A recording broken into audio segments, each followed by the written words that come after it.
and it's another kid. What do you think is going to happen? So you find the defendant guilty of murder in the second degree? Yes. Is that unanimous? Yes. Eric Smith was sentenced to 9 years to life in prison. The notion of a child committing a heinous act seems unimaginable, yet chillingly real. Just as adults are shaped by life's experiences, some children find themselves surrounded by horrible conditions. But as we delve into the chilling accounts of these young murderers, one unsettling question lingers. What drives a child to commit such unspeakable acts? So join us today while we explore two of the top cases involving killer kids in America.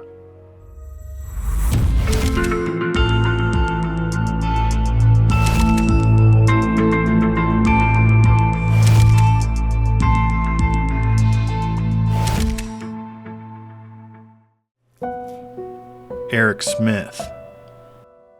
On August 2nd, 1993, a tragedy would grip the small town of Savona, New York, when 13-year-old Eric Smith brutally murdered a young boy named Derek Robbie. Derek Robbie was 4 years old and was born to Dale and Doreen Robbie in Steuben County, New York.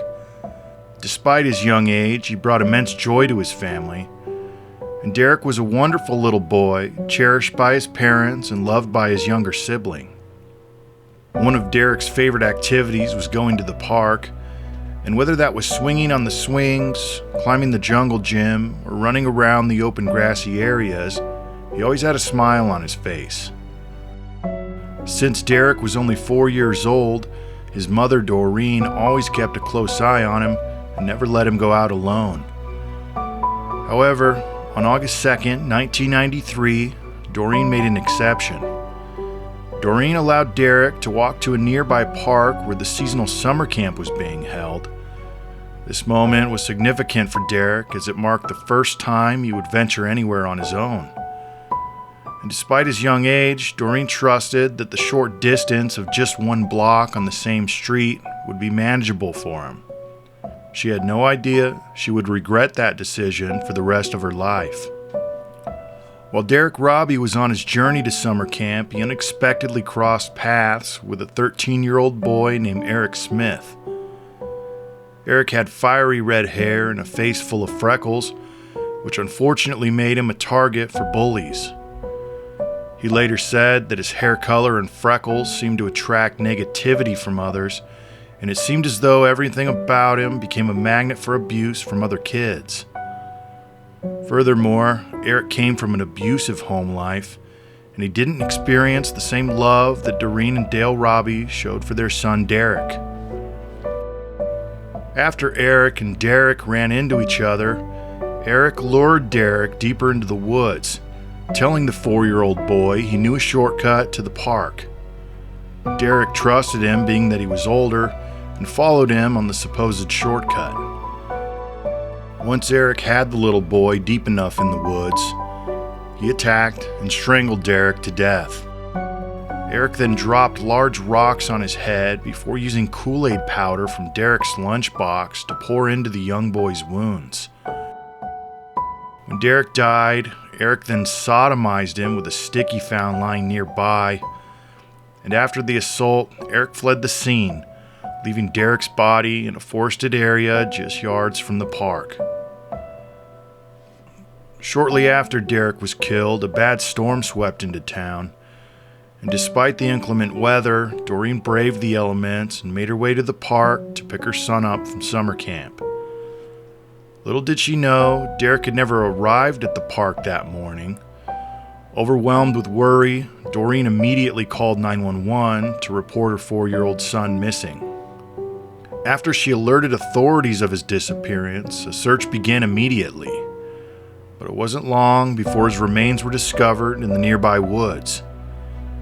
Residents of the small town were shocked by the brutality of the murder and began to speculate about who could have committed such a horrible act. Initially, there was speculation that a faceless drifter had killed Derek due to the town's proximity to a major highway. However, it wasn't long before suspicion turned to 13-year-old Eric Smith. In the days that followed the tragic death of Derek Robbie, Eric Smith's family became increasingly concerned about his behavior. He appeared to be withdrawn and emotionally distraught, and after Eric approached one neighbor asking about DNA evidence, his parents decided to take him to the police station to speak to a detective. At the time, no one thought Eric was Derek's killer, but considered he may have witnessed the crime. And although Eric initially didn't confess to the murders, he finally broke down and told his mother he was responsible for the murder of 4-year-old Derek Robbie. Later, one of the officers would tell 48 Hours how joyful Eric seemed during his confession, almost as if he didn't want it to end. The detective was disturbed listening to Eric Smith describe the murder and couldn't shake the evil feeling he got from the young boy. Everyone wanted to know why Eric Smith would want to kill the young boy. Eric explained to the police that he was angry and resentful because of the abuse at home and constant bullying at school. On the day Derek was killed, Eric explained he was in a bad mood because he had rode his bike all the way to the summer camp, only to find out it wasn't open yet. So when Eric saw the 4-year-old in the woods, he saw it as an opportunity to unleash all of his anger. After Eric Smith confessed, he was charged with Derek's murder and went to trial in 1993. Everyone was stunned that such a young man could commit such an act, not just in Steuben County, but all over the country.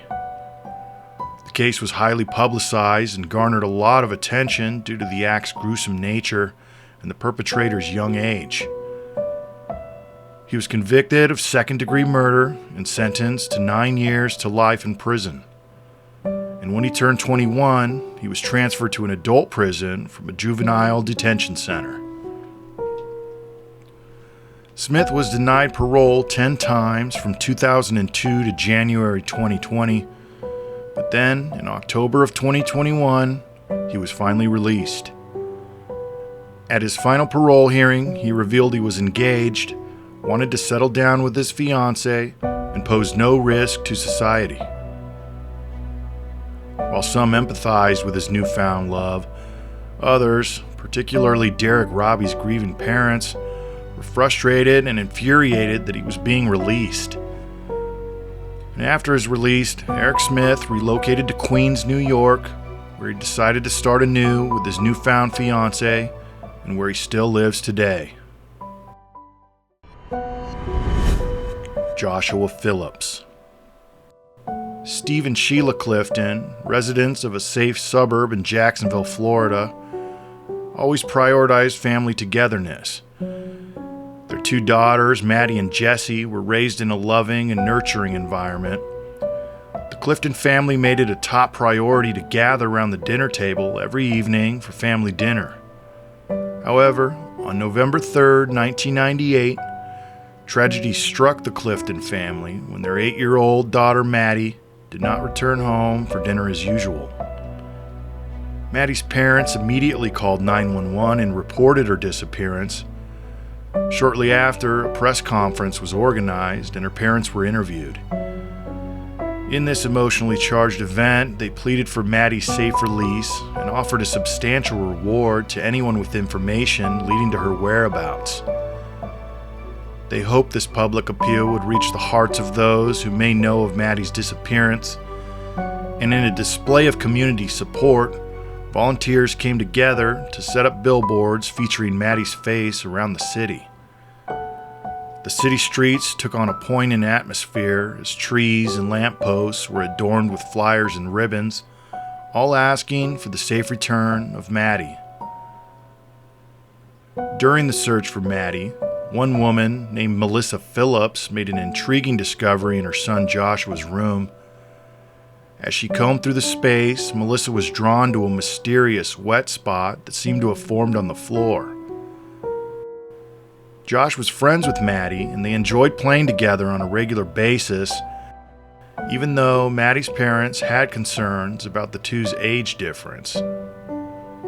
Like many teenage boys' bedrooms, Josh's had begun to smell, and on November 10th, 1998, Melissa had some time to clean her son's room before work.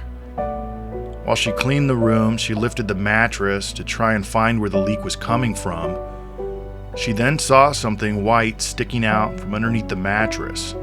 As she inspected further, she made a horrifying discovery. Hid there underneath the waterbed was the body of 8-year-old Maddie Clifton. Overcome with panic and disbelief, Melissa ran out of her house, tears streaming down her face, and she spotted a police officer stationed near her home. Without hesitation, Melissa approached the officer and pleaded him to follow her, which he did. After walking into Josh's room, the police officer immediately smelled death. He was shocked when he found the body of missing Maddie Clifton under the mattress. Detectives then went on to inform Sheila and Steve Clifton the body of Maddie had been found at the neighbor's home.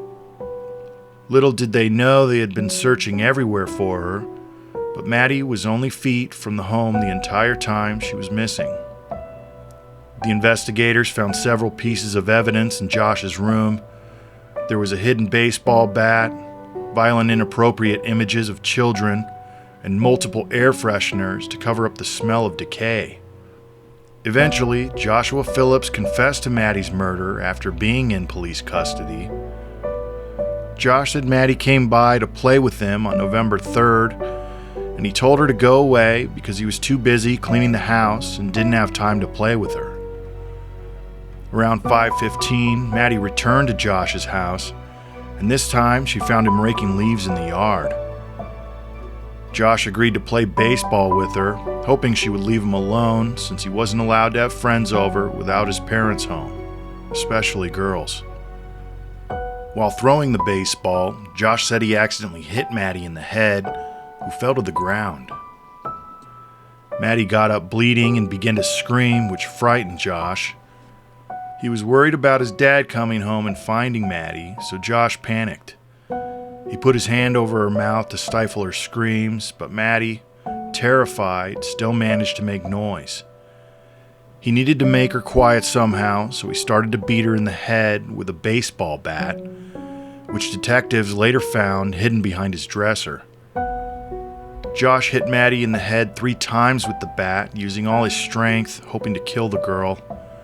Maddie fought for her life and was still making noise even after the brutal blows to her head. So when Josh heard the moans and whimpers still coming from her, he grabbed his knife and he stabbed her 2 times in the neck. After Maddie's body was found underneath Josh's bed, neighbors took Maddie's missing person flyers down from the trees and poles, and on the day of Maddie's funeral, stores and shops in their neighborhood would change their outdoor signs to commemorate her, so that as the funeral procession drove down the street, her family could see how much she was loved in the community.